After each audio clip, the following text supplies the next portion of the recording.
Welcome to episode number 170, The Road Less Traveled. I am your host, Damon Soka. Now before I begin today, I wanted to note that this week I will be starting up again the Spanish language translation of this podcast. It will be the same podcast, but obviously in Spanish. It will be hosted on all of the same hosting sites as this podcast and any that would typically cater to the Spanish language. Now as a reminder, I will be starting with podcast 169 and working backwards towards earlier podcasts. I hope to have them up by this following Sunday. Now today I want to talk about moments of life-changing decisions. Making decisions and moving forward are probably those things we procrastinate most when we suffer with mental illness. Not because we don't want to make them, but because our emotional capacity doesn't necessarily allow for it. But life moves on around us, and eventually we must act and move forward, because the simple truth is avoiding a decision is actually making a decision. In the title to my podcast today, I'm using a small portion of a poem from Robert Frost. Now, many of you have heard it, but I'm actually going to quote it in its entirety today. Two roads diverged in a yellow wood, and sorry I could not travel both. And be one traveler, long I stood, and looked down one as far I could, to where it bent in the undergrowth. Then took the other as just as fair, and having perhaps the better claim, because it was grassy and wanted wear, though as for that, the passing there had worn them really about the same. And both that morning equally lay, in leaves no step had trodden black. Oh, I kept the first for another day. Yet knowing how the way leads on to way, I doubted if I should ever come back. I shall be telling this with a sigh. Somewhere ages and ages hence, two roads diverged in a wood. And I took the one less traveled by, and that has made all the difference. Decisions. We came to mortality to make decisions. Or as Elder Bednar would probably have put it, we came to act, not to be acted upon. We did not come here for a vacation, or to audit our mortal classes, or even to sit on the balcony of the play.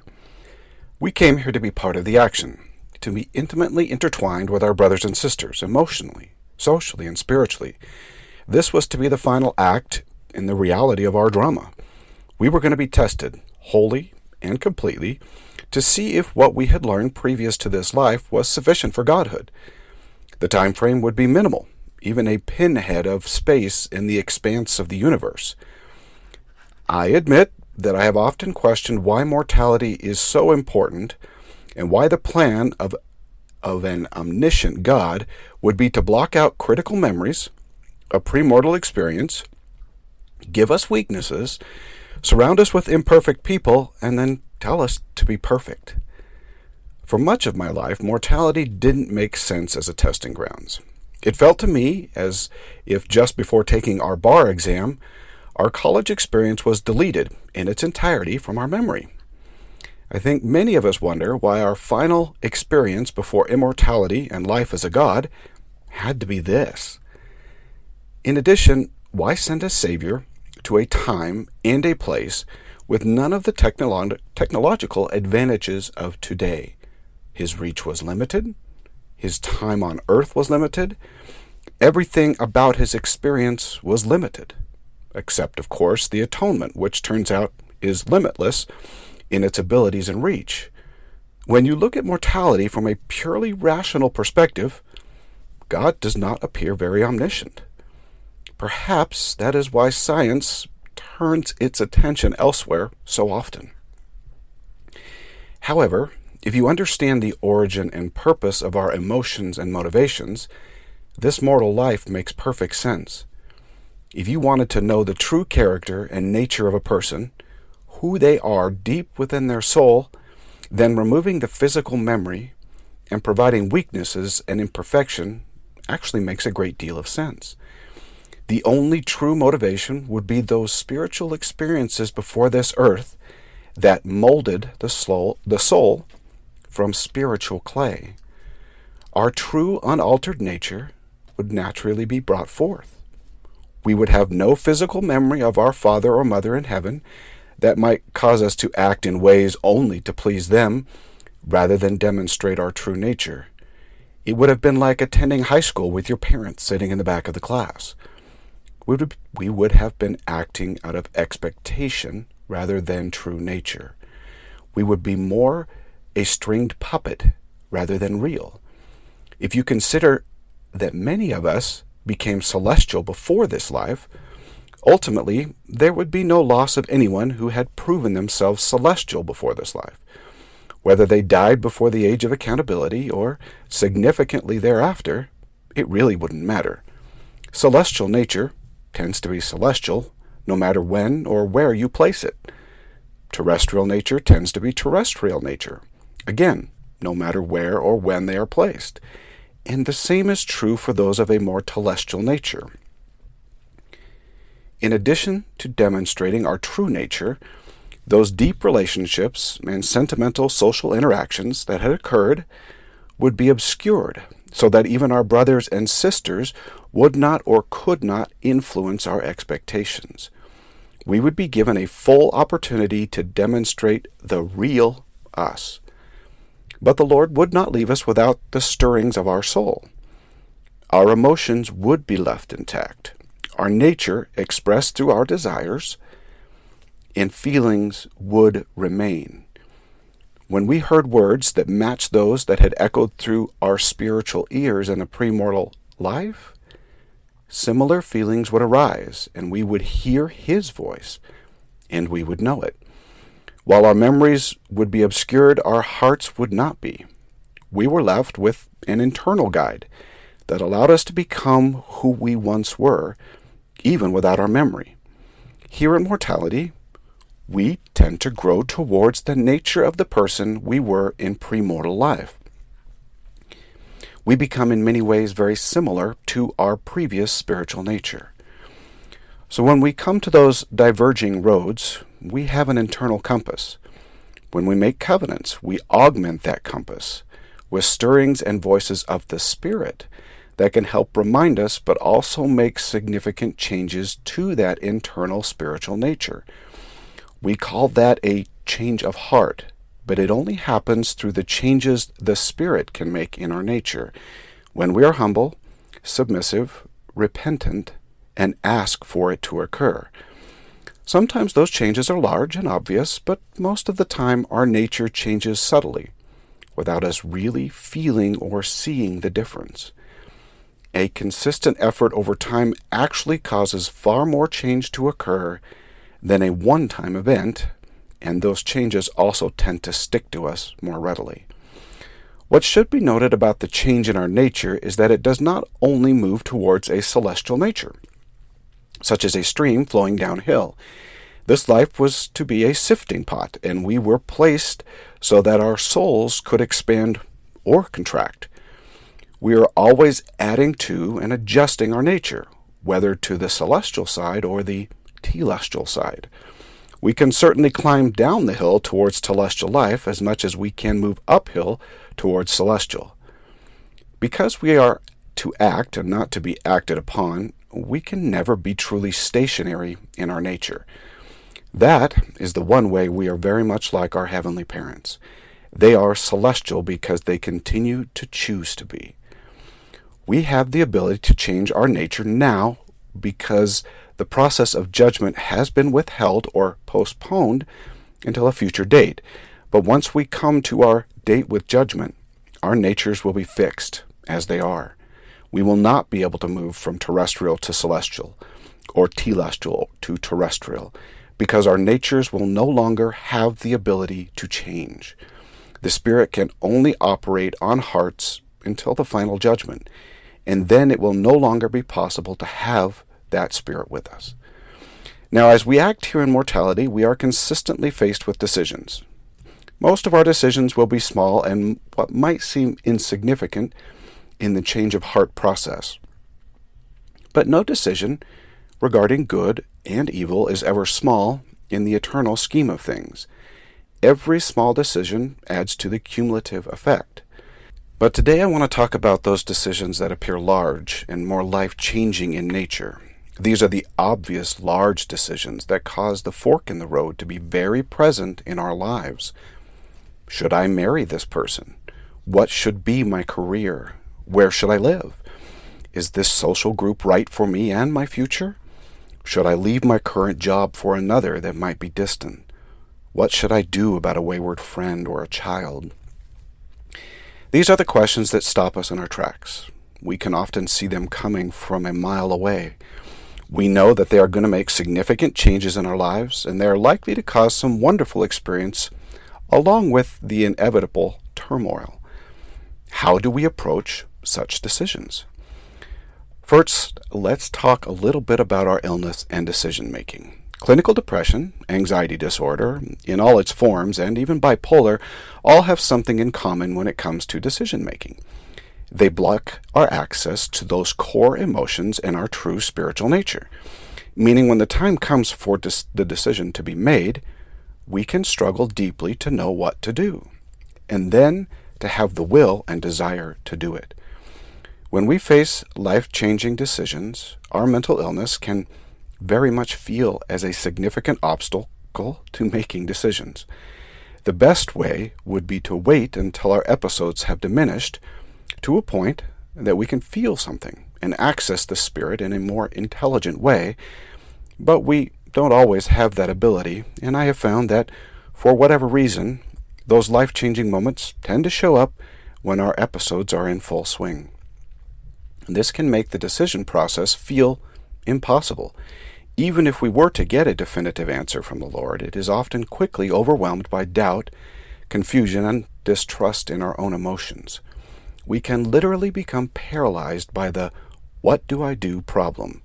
How do you proceed forward when you can't trust your emotions from one moment to another? I am not entirely sure that I have all the answers to that question, because many of those answers will be very personal to your illness, but I have some past experiences that might help you in your personal journey. If you have some of those on your own, I would also love to hear them.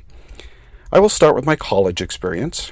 Now, college by its very nature is stressful, and stress is not a good companion to bipolar disorder. To say I struggled would be an understatement.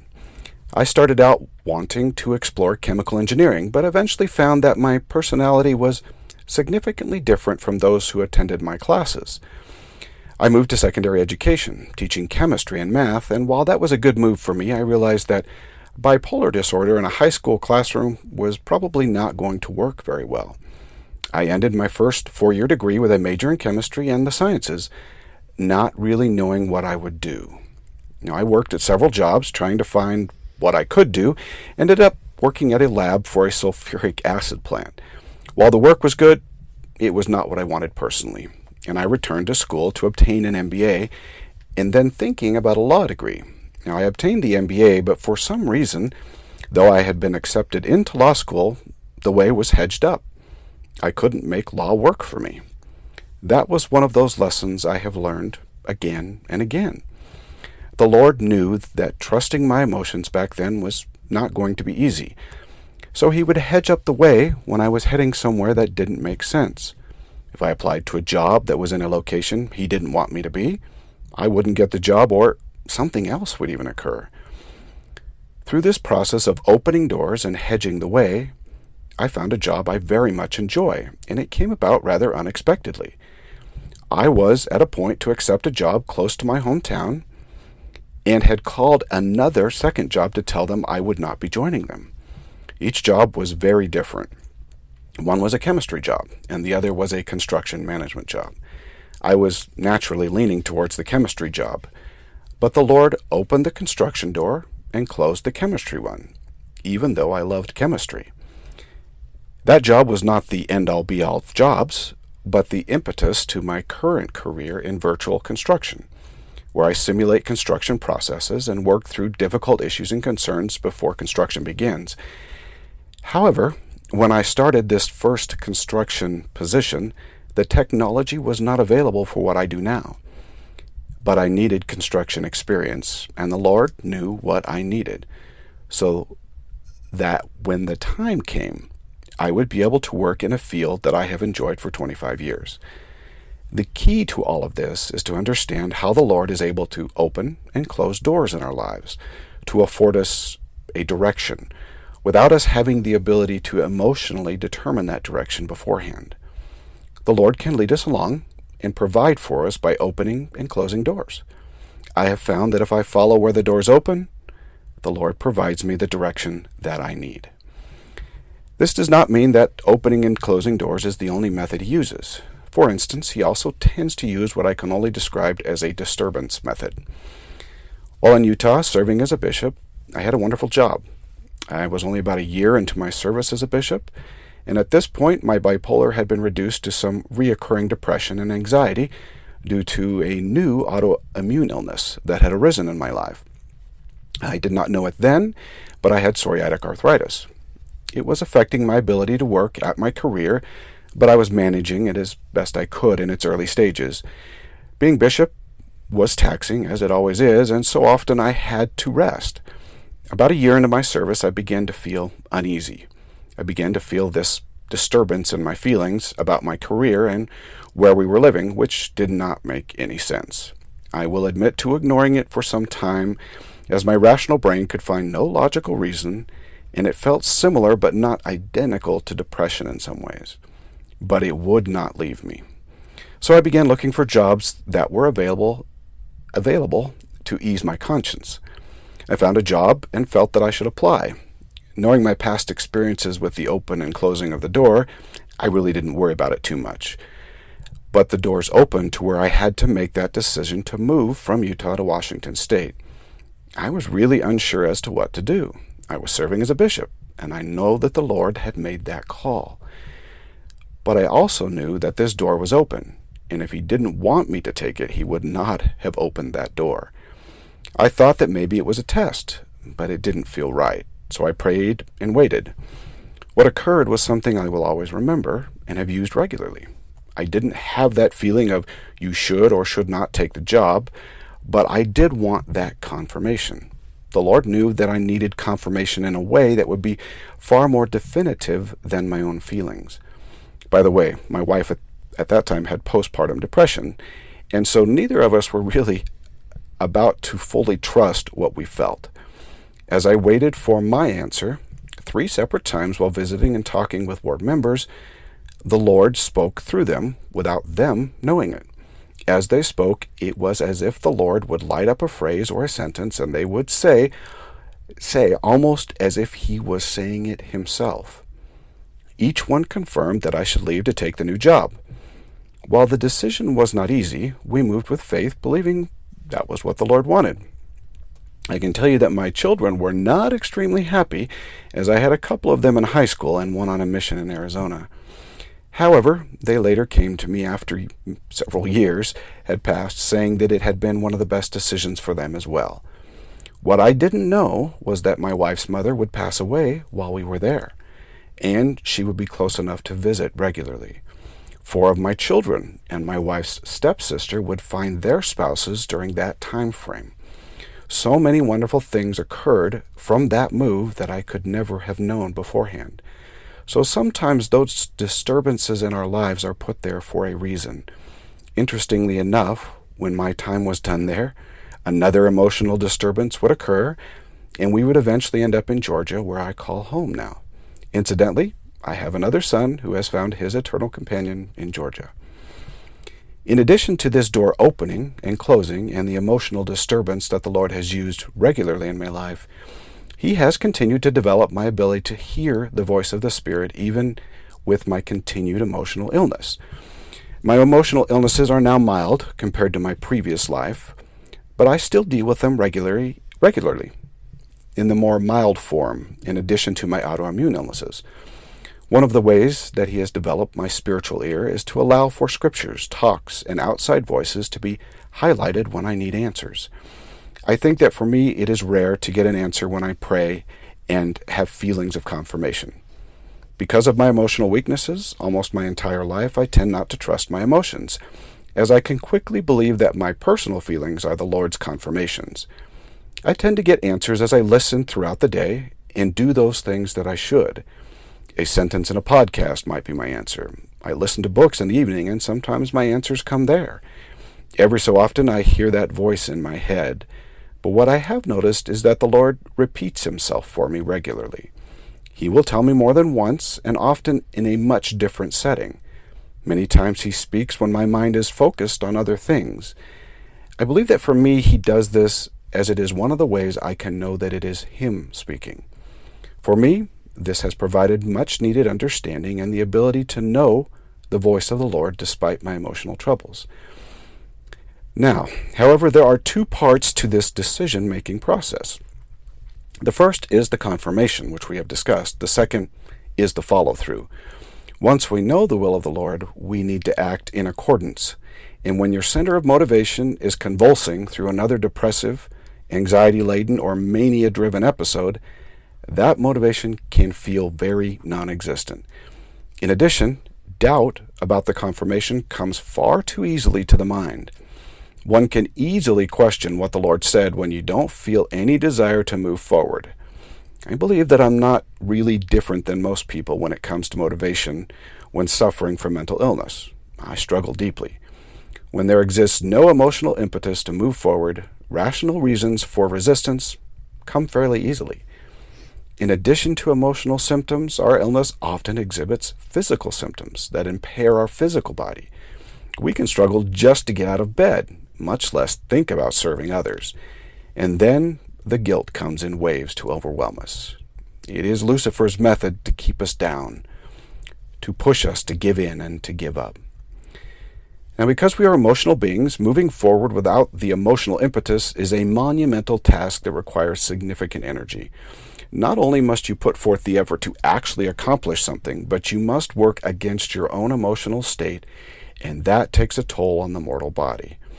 The first thing we should always remember is that the Lord fully understands and extends great mercy to those who suffer. He knows the mountain you are attempting to lift.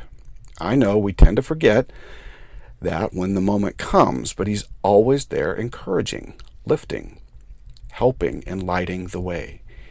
Even with the Lord in the yoke beside us, and even when we cannot feel him, putting one foot in front of another can feel impossible. I will say I don't have the perfect answer necessarily for this motivation problem, but my experiences might be of help to someone. When I was serving as bishop, and really this could be any calling in the church, I was often tired and exhausted due to my autoimmune illness and some depression that followed the disease. There were appointments to be kept and people to be helped.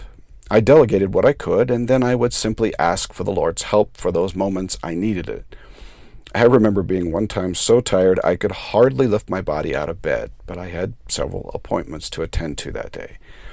I was not motivated to move, much less had the capacity to spiritually help another person. I simply told the Lord that if he needed me to serve, I would need help. Now, I didn't miraculously arise from the bed of my affliction. Quite the contrary. I dragged myself up to the church building not knowing exactly what I was going to do. Not until I sat down in the chair a few moments before the first interview did the Lord provide the strength necessary to complete the task. I had no difficulty providing spiritual counsel or discussing difficult problems. I felt quite normal and spiritual. I spent several hours in interviews and then returned home with significant energy. However, once home, within hours, I was back to my bed resting again. What was interesting about this small miracle was that it would happen again and again during my service. When the Lord needs you to do something, he can and does provide for it. Sometimes we just need to make the first move. My second example is more general in its nature. Sometimes the decisions we make are longer term and require a sustained effort over a period of time. When my body would lag and I was unable to really find that motivation to move forward, I would just do something small towards the goal. I would pick just some part of that decision and do something, even if it was so small that it felt insignificant. Just making a small effort, the Lord was able to multiply my efforts, and at times I would feel the energy to continue, and at other times I would not. Sometimes we simply need to show the Lord that we are willing to do something, and that is sufficient for him. We far too often get wrapped around the idea that I must read a chapter when a few verses will do. Sometimes, many times, it is more about the obedience than the quantity of things we get done. Our willingness to go and do something small matters a great deal to the Lord, and blessings flow when we do. He knows the heavy lifting we are doing, and he can certainly feed thousands with a couple of fish and barley loaves. So when we are wallowing in the mire of our illness, sometimes washing our hands is sufficient. I know that sounds ridiculous, but it really isn't.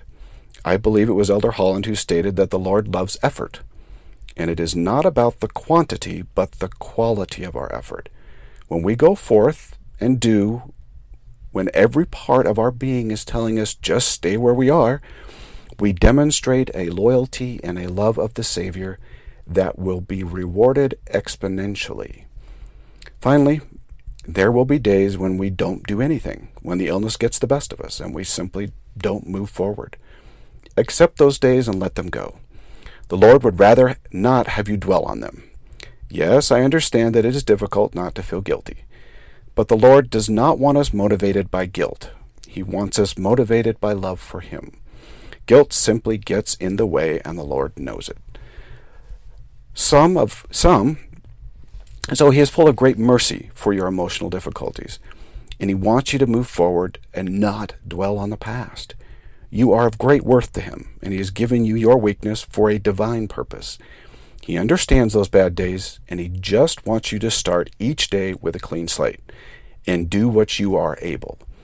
He loves you deeply, and He knows of your pains and suffering. He is, after all, your Savior, and everything that title means. May He bless you and keep you in His loving arms. Until next week, do your part, no matter how small, and the Lord will do His.